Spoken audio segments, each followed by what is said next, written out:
Hello students, let's resume from lecture number 8. Welcome you all to lecture number 9. We have been continuing from the first part of the chapter, Lost Spring. Sometimes I find rupee in the garbage. And we have been discussing about Simapuri, which was on the periphery of Delhi, yet it was far, far away from New Delhi. For those people living in Simapuri, survival means rag picking, as that is the only art they have developed over the years.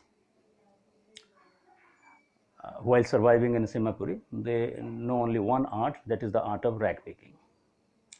And so far as garbage is concerned, it has got different connotations for the young rag pickers as well as their parents.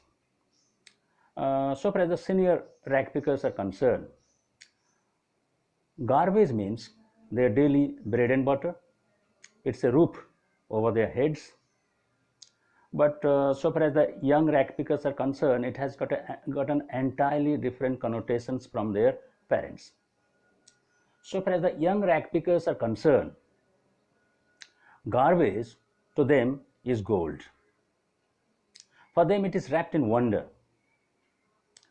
So we have got different connotations for the senior members in the family as well as the younger rag pickers. The younger rag pickers are obviously suppose expecting something more.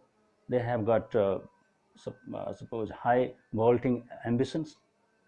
Then shifting from suppose this connotation of these rag pickers or rags in general, the narrator the other day, she had noticed Sahib who was watching very intently two young men who were playing tennis, and he even told the narrator that he liked this game. Suppose provided an opportunity, he would also like to play the game of tennis. While saying this,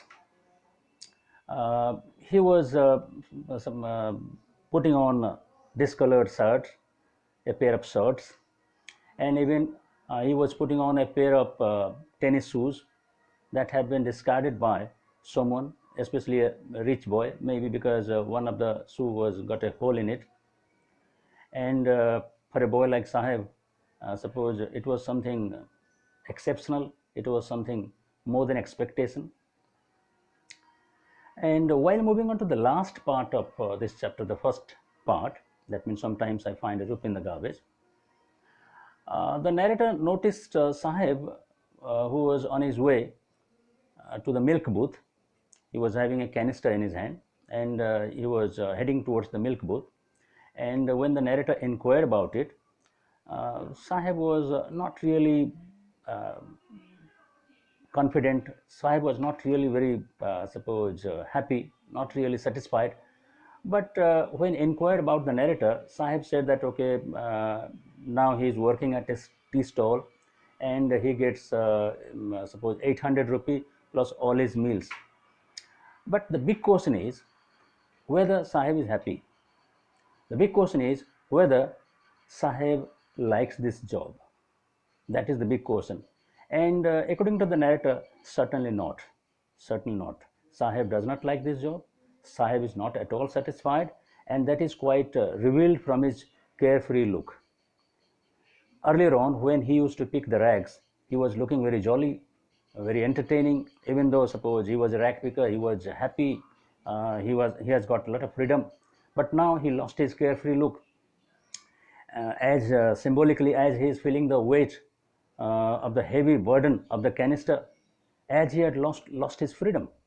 So now if you can compare the weight of that canister and the weight of that plastic bag that he used to carry upon his shoulder, now the narrator feels that the canister seems to be heavier than that plastic bag that he used to carry the rags.